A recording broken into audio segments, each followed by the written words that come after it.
محمد صلی اللہ علیہ وسلم نحن بعد محمد صلی اللہ علیہ وسلم صلاۃ و سلام علیک یا رسول اللہ صلی اللہ تعالی علیہ وسلم۔ پیارے اسلامی بھائیوں، اللہ رب العزت نے اپنے پاک قرآن مجید فرقان حمید میں ارشاد فرمایا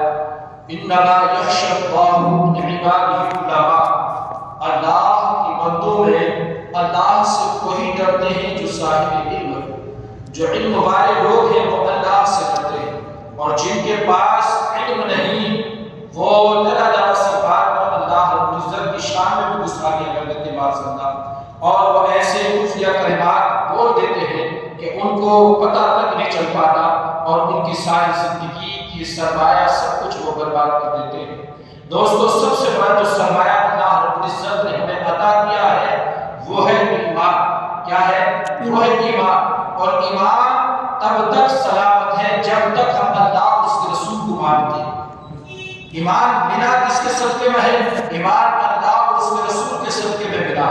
اللہ اور رسول صلی اللہ علیہ وسلم کی محبت، اللہ اور اس کے رسول کو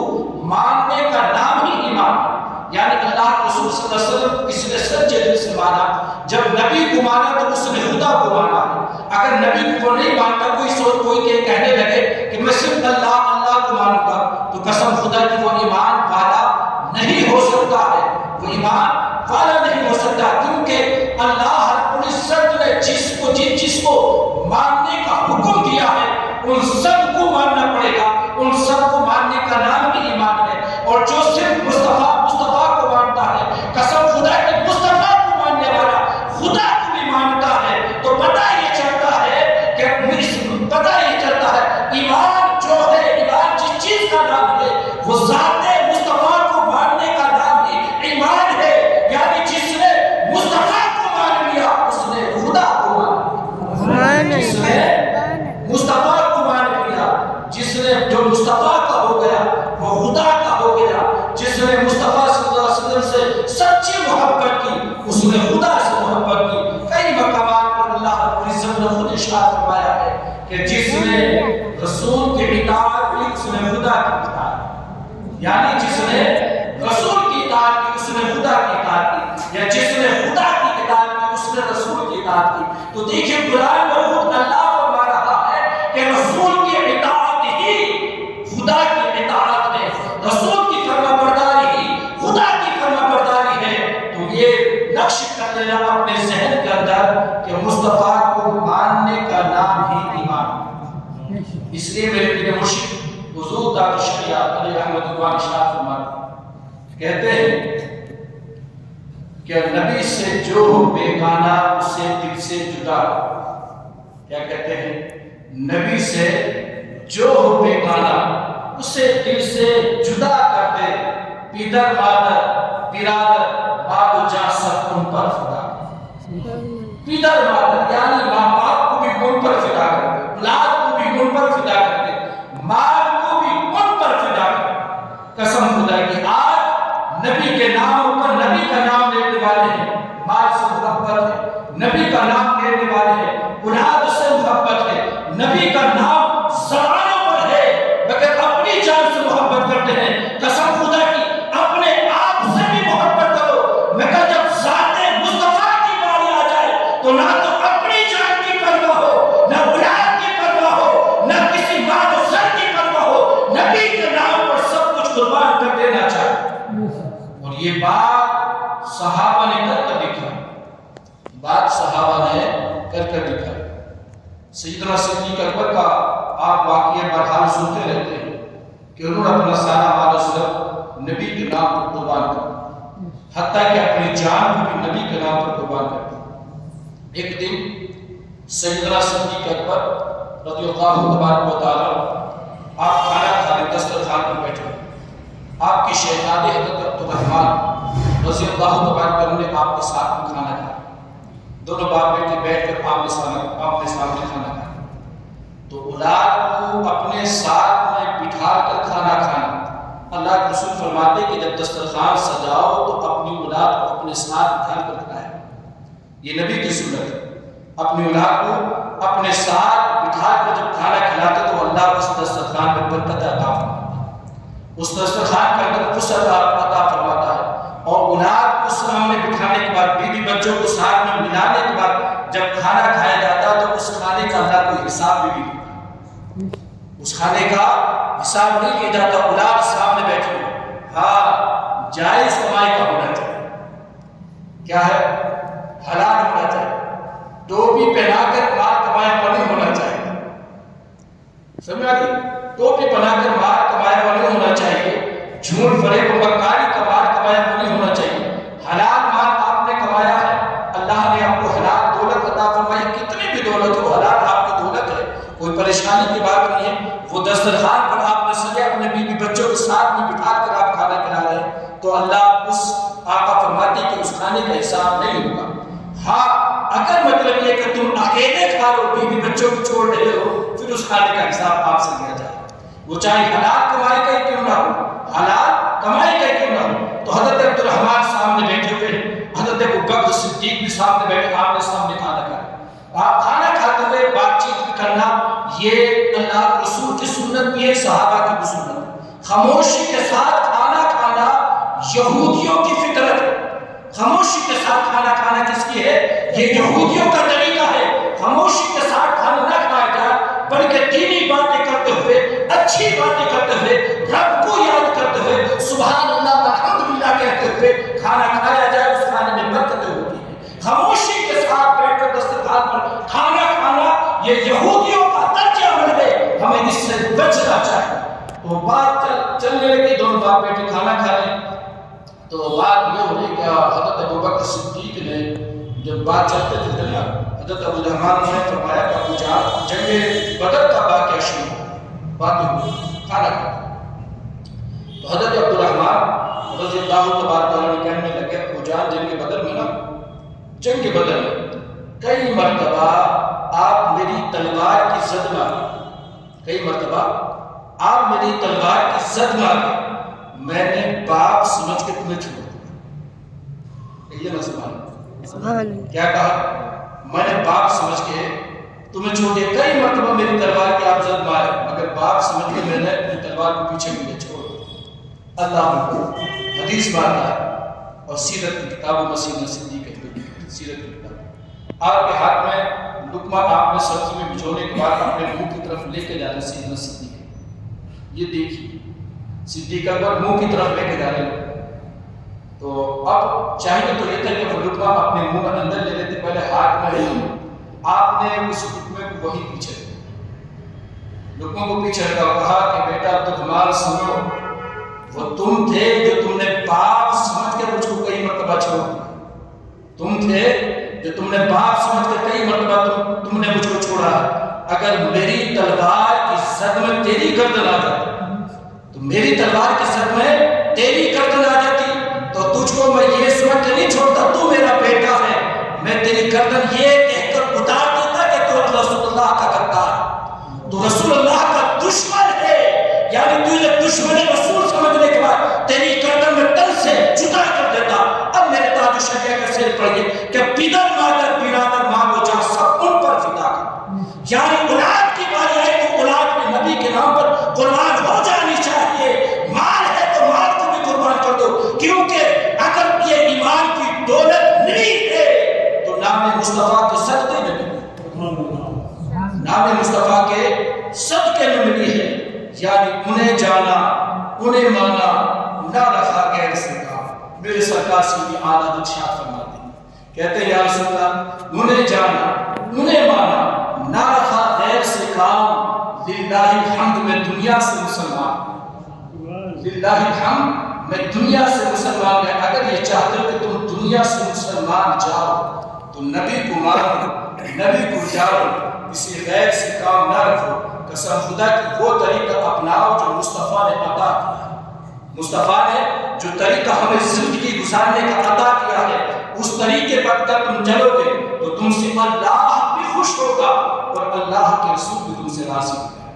اور جس سے اللہ راضی ہے وہ اس جہان میں بھی کامیاب ہے اور اس جہان میں بھی کامیاب ہے۔ ہم یہ چاہتے ہیں کہ دونوں جہانوں کی کامیابی ہمارے قدم چومے، تو صرف واحد ذریعہ یہ ہے کہ ہم اپنے آپ کو مصطفیٰ کے قدموں سے جوڑ لیں،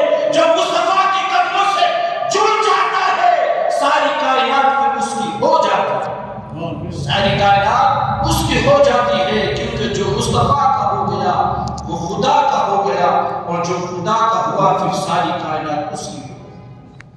برادران ملت اسلام، بات چل رہی تھی کہ اللہ کے رسول صلی اللہ علیہ وسلم نے ارشاد فرمایا کہ علم کیا ہے پتہ؟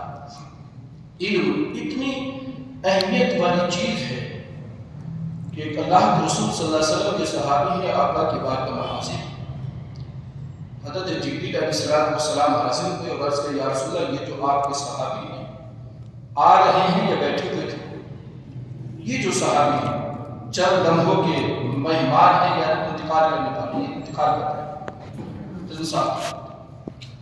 کچھ دیر میں ان کا انتقال ہوتا ہے، تو اللہ کے رسول صلی اللہ علیہ وسلم نے ارشاد فرمایا میرے صحابہ کچھ دیر کے بعد ہمارا ایمان ہوتا ہے، مطلب انتقال ہوتا ہے، اس دنیا سے تم رخصت ہو جاؤ۔ اب ایمانداری سے تم یہاں باشعور لوگ بیٹھے ہوئے، اگر ہم لوگ کو یہ معلوم چل جائے کہ کچھ دیر کے بعد ہم لوگ کا انتقال ہونا ہے تو ہم تم کیا کریں گے؟ بولو تو یار کچھ تو بولو، کم سے کم پتہ تو چلے کہ ہماری سوچ کہاں تک ہے۔ ہماری سوچ مطلب یہ کہ کہاں تک ہے، کتنی ہماری سوچ کام کرتی ہے، کم سے کم یہ تو پتہ چلنا چاہیے نا مجھے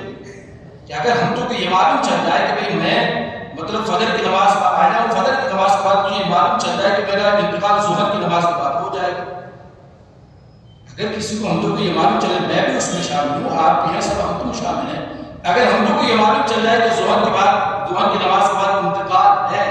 انتقال ہو جائے گا، پھر کیا ہوگا؟ ہم کو رونا دھونا تو وہ بات کی بات ہے، پہلے یہ دیکھا جائے کہ کبھی بینک بیلنس میں کتنا پیسہ ہے اس کو نکالا جائے تاکہ بچوں میں بانٹا جائے، کتنے پلوٹ پڑے ہیں بچوں کو جمع کیا جائے گا، وہ پلوٹ دے رہا ہے، وہ پلوٹ دے رہا ہے، وہ پلوٹ بانٹنا شروع ہو جائے گا۔ یعنی اگر ہمیں یہ معلوم چل جائے کہ ظہر کے بعد انتقال ہے تو پھر ہم دنیا میں رہ جائیں گے، یہ حقیقت ہے نہیں؟ وہ مرتے دم تک ادھر سانسیں اٹک رہی ہوتی ہیں، جب بھی مطلب یہ کہ وہ دنیا کی تلاش میں انسان لگا رہتا ہے اور دنیا پکارتا رہتا ہے قسم خدا کی۔ اگر پتہ چل جائے تو ہم مطلب یہ کہ بینک بیلنس میں کتنے پیسے اور یہ اکاؤنٹ نمبر ہے اور یہ وہ نمبر ہے، فلانا نمبر ہے، بچوں کو بتانا ہم شروع کر دیں گے، اور کچھ بچے ایسے ہوں گے کہ وہ ویڈیو بنانا شروع کر دیں گے کہ ہمارا باپ مر رہا ہے، ہمارا باپ مر رہا ہے۔ مگر قسم خدا کہ جب ان صحابی رسول کو اللہ کے رسول نے بتایا، آقا نے بتایا اپنے غلام کو کہ تم انتقال کرنے والے ہو، تو انہوں نے عرض کیا یا رسول اللہ یہ بتائیے کہ انتقال سے پہلے سب سے بہتر عمل کون سا ہو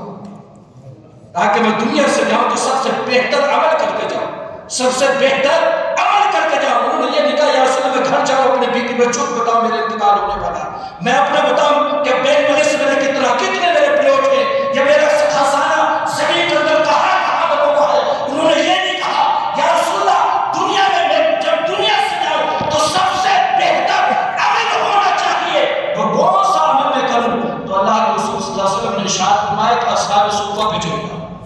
کیا کہا؟ اصحاب صفہ۔ یہ اصحاب صفہ جو تھا دنیا کا سب سے پہلا مدرسہ، سبحان اللہ، دنیا کا سب سے پہلا مدرسہ مدینہ شریف میں جو ہے یہ اصحاب صفہ ہے۔ اس جگہ پر اللہ کے رسول کے صحابی بیٹھتے، اللہ کے حبیب صلی اللہ علیہ وسلم تشریف لاتے اور اپنے صحابہ کو قرآن پڑھایا کرتے تھے، دین سکھایا کرتے تھے اصحاب صفہ پر بیٹھنے کے بعد۔ اور یہ اصحاب صفہ وہ چبوترا ہے کہ جو اصحاب صفہ پر بیٹھا ہے وہ سب جنتی ہیں، قسم خدا سب جنتی ہیں اصحاب صفہ پہ۔ اور قسم خدا کہ اصحاب صفہ ان لوگوں کا ٹھکانہ تھا جس کا کوئی گھر نہیں تھا، وہ اصحاب صفہ پہ رہتا تھا۔ آج بھی مسجد نبی شریف میں وہ کٹا اتنا بنا ہوا، وہ کٹا بنا ہوا مسجد نبی شریف، روزے رسول کے بالکل سامنے وہ کٹا آج بھی جنت جو مطلب یہ کہ ریاض الجنہ اس کے سامنے آج بھی وہ کٹا بنا ہوا ہے، اصحاب صفہ کا کٹا، اس پر بیٹھ کر دعائیں آج بھی قبول ہوتی ہیں، اس پر بیٹھنے کے بعد آج بھی دعائیں قبول ہوتی ہیں۔ آقا نے فرمایا کہ اصحاب صفہ پہ چلے جاؤ، اے میرے صحابہ قرآن کی دو آیتیں کسی سے سیکھ لو یا کسی کو سکھا۔ یا سبحان اللہ، قرآن کی بات میں نے کہی، میں نے یہ نہیں کہا کہ یہ کام کرو، قرآن کی بات ہے، قرآن کے نام پر تو ہمیں مطلب یہ کہ ایسا جوش آنا چاہیے، کیونکہ اب جوش تو اس لیے نہیں آتا نا کہ قرآن کو ہم نے لپیٹ کر اتنی اونچائی پر رکھ دیا ہے کہ جب تک گھر کے اندر انتقال نہیں ہوتا ہمارا ہاتھ ہی نہیں پہنچتا ہوتا ہے۔ جب اتنی اونچائی پر ہم نے قرآن مجید کو رکھ دیا ہے کہ جب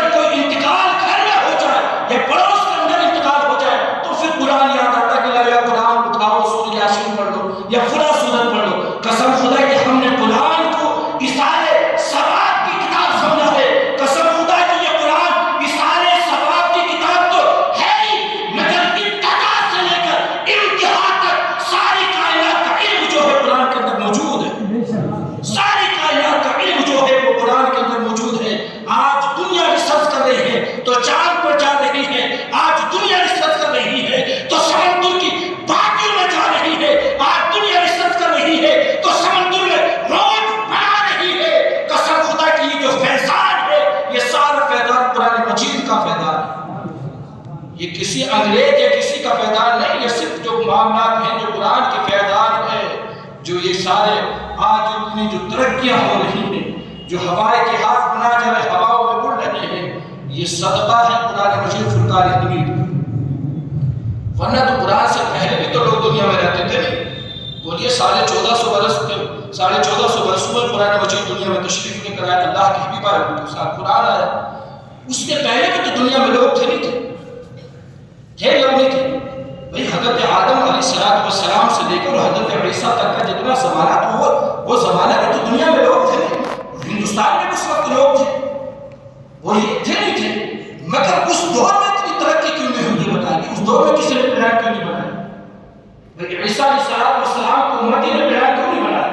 یا اس دور میں موبائل کیوں ایجاد نہیں ہوئی؟ اس دور میں مطلب یہ ہے کہ اتنی ترقی کیوں نہیں ہوئی؟ وجہ صرف یہی ہے کہ اس دور میں سب کچھ تھا مگر قرآن نہیں تھا۔ کیا تھا؟ سب کچھ تھا، قرآن نہیں تھا۔ جب قرآن آیا تو قسم خدا کی اللہ نے وہ علم کے لوگوں کو خزانے عطا فرما دیے کہ لوگ آج پلین میں ہوا میں اڑ رہے ہیں۔ تو یہ فیضان ہے قرآن مجید فرقان حمید۔ تو اللہ کے رسول نے فرمایا کہ اصحاب صفہ پہ پہنچو، 2 آیتیں کسی کو یاد کرا دو، 2 آیتیں کسی کو یاد کرا دو، یا 2 آیتیں کسی سے یاد کرو، یہ تمہارے سارے اعمال سے بہتر عمل، ساری نیکیوں سے بہتر نیکی۔ اب دیکھیے اللہ کے رسول صلی اللہ علیہ وسلم یہ بھی تو کہہ سکتے تھے نا کہ جاؤ صاحب مسجد نبی میں جاؤ اور وضو کرو، نماز پڑھنا شروع کرو، کہہ سکتے تھے نہیں کہہ سکتے؟ جب پڑھوں نے پوچھا یا رسول اللہ مجھے سب سے بہتر عمل بتائیے تاکہ میں دنیا سے جاؤں تو سب سے بہتر عمل کر کے میں دنیا سے جاؤں، تو اللہ کے رسول صلی اللہ علیہ وسلم نے یہ نہیں فرمایا کہ تم جا کے نماز میں مشغول ہو جاؤ، نماز پہ نماز پڑھتے رہو، سجدے کو سجدے کرتے رہو، اپنا سر سجدے سے رہو۔ آقا یہ نہیں فرمایا، اللہ کے رسول نے فرمایا کہ علم کسی کو سکھا دو یا سیکھ لو کسی سے، یہ دنیا کی تمام دولتوں سے بہتر دولت ہے۔ آج ہم نے علم کو کیا سمجھا؟ بولیے، آج ہم نے جو علم کو سمجھا ہے صرف اسکول اور کالجوں کا علم سمجھا کہ اسکول اور کالجوں کا علم جو ہے وہی علم ہے، باقی کوئی علم نہیں۔ بولیے حقیقت ہے کہ نہیں؟ اس لیے آج ہم اسکولوں کے ٹیچروں کی تو بڑی عزت کرتے ہیں، اور ان کی زبان سے جو نکل جائے وہ ہمارے لیے بھی ہمارے بچوں کے لیے بھی پتھر کی لکیر ہو جاتا ہے۔ امام اگر کچھ کہہ بھی دینا، یا بیچارہ امام مدرسے میں پڑھانے والا مدرس کچھ کہہ بھی دے تو پھر باپ بھی اصلی اس کھانا شروع کر دیتا، ماں بھی اصلی اچھا ایسے تجھ کو کہی ہے، وہ مطلب 15,000 10,000 پگار دینے والا تجھے ایسے کر سکتا؟ ہم تو اس پر کمیٹی کے ذریعے سے دباؤ ڈلوا دیں گے، کمیٹی کے ذریعے سے ہم اس کو نکلوا دیں گے۔ یہ حالات ہیں قسم خدا کی ہماری زندگیوں کے، ہماری قوم کے یہ حالات ہیں، اور جب سے یہ حالات ہماری قوم کے ہوئے ہیں تو ہماری قوم نے ترقی کی بجائے زوال کی طرف چلی گئی۔ جب تک ہماری قوم اماموں کی اور علماء کی عزت کرتی رہی، اللہ اس قوم کو کامیابی عطا فرماتا رہا، اور جب سے ہم نے اپنے علماء کو اپنے سے بھی نیچے سمجھ لیا، اپنے سے بھی کمتر سمجھ لیا، جب سے ہم سے بھی دخار۔ دیکھیے ہارون رشید کا زمانہ یہ شروع میں بڑا سخت انسان تھا، بعد میں بڑے نیک انسان بن گئے، اللہ کے ولیوں کی صحبت میں رہنے کے بعد بڑے نیک انسان۔ تو ان کے کئی بیٹے تھے ہارون رشید، تو یہ کئی علماء کے پاس عالموں کے پاس گئے اور انہوں نے کہا، کئی عالموں سے کہا کہ آپ میرے بیٹے کو گھر پڑھانے آئیں۔